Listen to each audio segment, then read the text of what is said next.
Okay, in this video, we're going to integrate 1 over square root of 16 minus x squared, and we will use Trigsub for this. Let me show you how.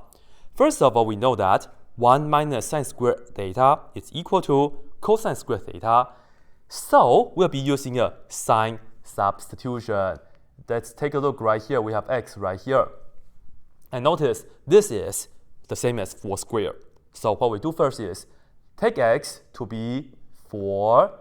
Because again, 16 is the same as 4 squared, so you are going to put down the 4 here, and then you need a sine theta.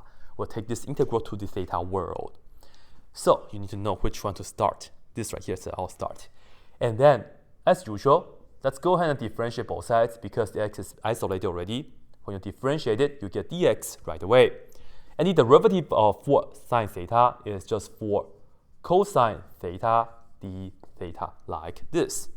And now let's take a look. This right here is equal to the integral of 1 over square root. Here we have that 16, and then we have the minus. And of course, we put the 4 sine theta in the x. And don't forget that we have to square this guy right here. And then for the dx, it's all this. So don't forget to change this. This is going to be multiplying it with 4 cosine theta d theta right here. Well, let's see if there's anything that we can simplify. And yes, there will be this right here. And let's take a look. Let's just look at the square root part. So if you focus on the square root part, you have the square root. This is 16. And of course, look at the 4 squared as 16. So we have minus 16. And then we have the sine square theta.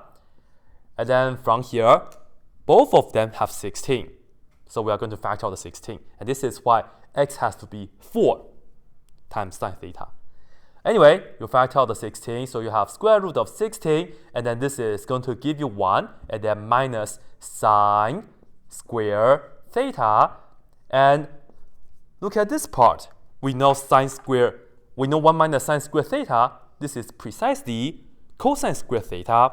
So we can write this as square root of 16 times, this is cosine square theta. And can we do anything right here? Yes, because now, as you can see, we only have 1 term in the square root. Compared to the original, this had 2 terms. This is much better. It's like you complete a square in the theta world.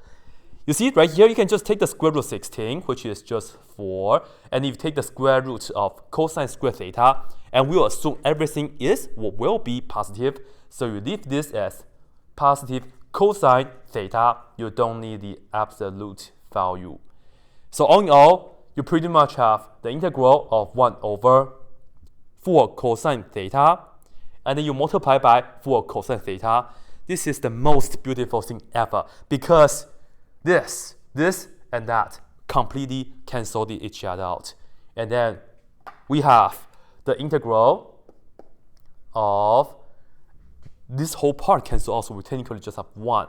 And don't forget to write down we are in the theta world. So put down d theta. And now when you integrate 1 in the theta world, what do we get?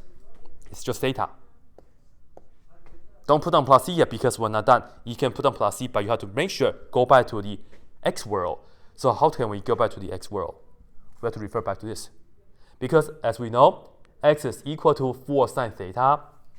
So I will just put it down right here for you guys. Right here. I can divide both sides by 4. So I get sine theta being x over 4. And right here, I need to get the theta by itself. As you can see, we have sine theta equals to this. So I will just take the inverse sine function on both sides. So this is the inverse sine function, namely the arc sine.